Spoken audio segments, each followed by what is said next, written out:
Get the fuck out of here because I'm gonna fuck you out right now, motherfucker.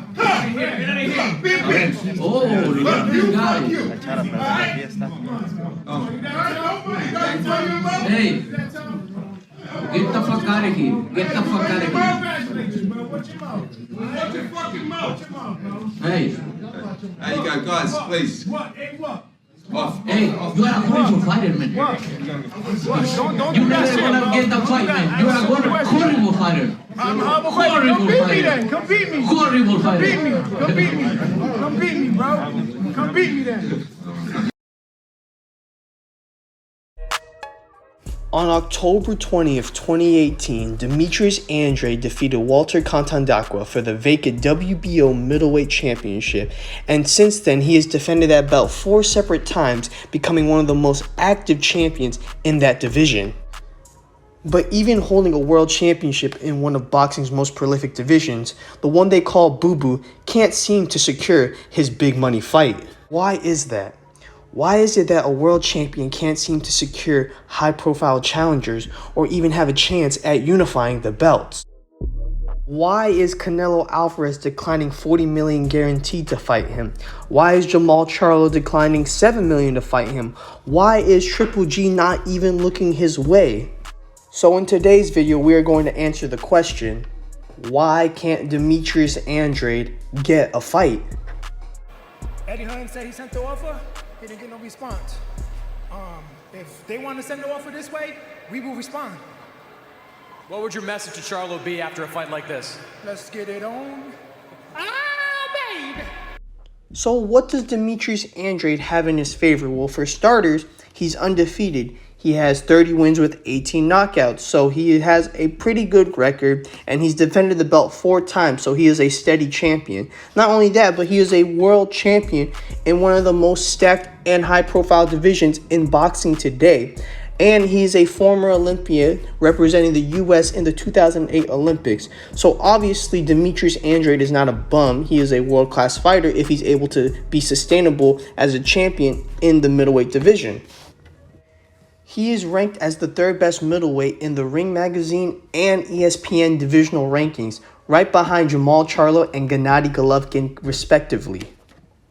But most of all, he is not scared to fight anybody. He will call out the top junior middleweights, he will call out the top middleweights, he will even go up to 168 and call out the top 5 super middleweights. He'll even go fight his mandatories to stay active. Demetrius Andrade is not scared of anybody. The biggest problem that Andrade seems to run into is that these boxers who have a bigger following than him see a fight with Andrade as a high-risk, low-reward type of fight with him because they're risking their belts, their legacy, and their pay for a fighter who doesn't have that much notoriety with casual fans. And it's not like Andrade hasn't done everything in his power to market himself the best that he can. It just seems that for one reason or another, fans do not gravitate towards him, and because of that, he is not a pay-per-view draw to any boxer. Man, you fight with nobody. Hey, you are a champion, but are you? What? You avoided that. Hey, you fight with nobody. He needs to do things like that to get himself relevant, you know, because nobody care for his fights. He's just in a bad situation, you know, and then let alone, like Canelo said, he's a horrible fighter. I mean, he's a horrible fighter. I always hear this notion that Demetrius Andrade hasn't fought anybody. Well, it's hard to fight anybody when no one wants to accept a fight with you. When no champion wants to unify with you, or no challenger with a high profile wants to accept a title fight against you, how can you fight anybody of notoriety? But what Andrade has done very well is dominate his mandatory bouts, because these are not no low-ranked WBO middleweights that he's fighting. Each fighter that he's fought has either won the WBO Intercontinental or WBO European Middleweight Championship.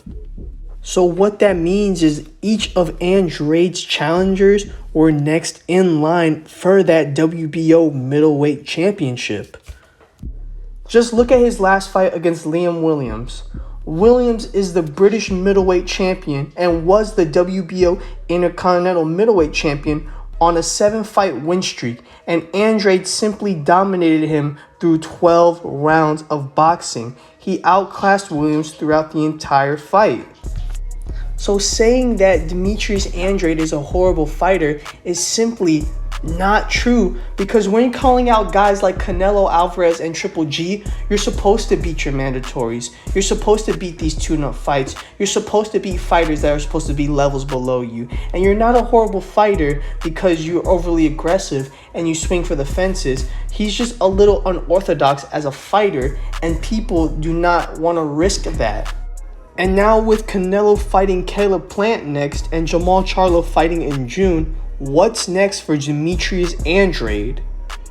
Well, the only thing left for Andrade to do is fight another WBO mandatory, as the top 3 fighters in his division are already busy. And while Andrade is waiting for his big legacy fight, the only thing he can do is keep winning. My prediction is that Andrade's next mandatory defense will either be against number 1 WBO ranked Jaime Munguia or number 3 ranked Esquiva Falcao. And either way, if he wins that fight, there's no doubt in my mind that he should unify the belts.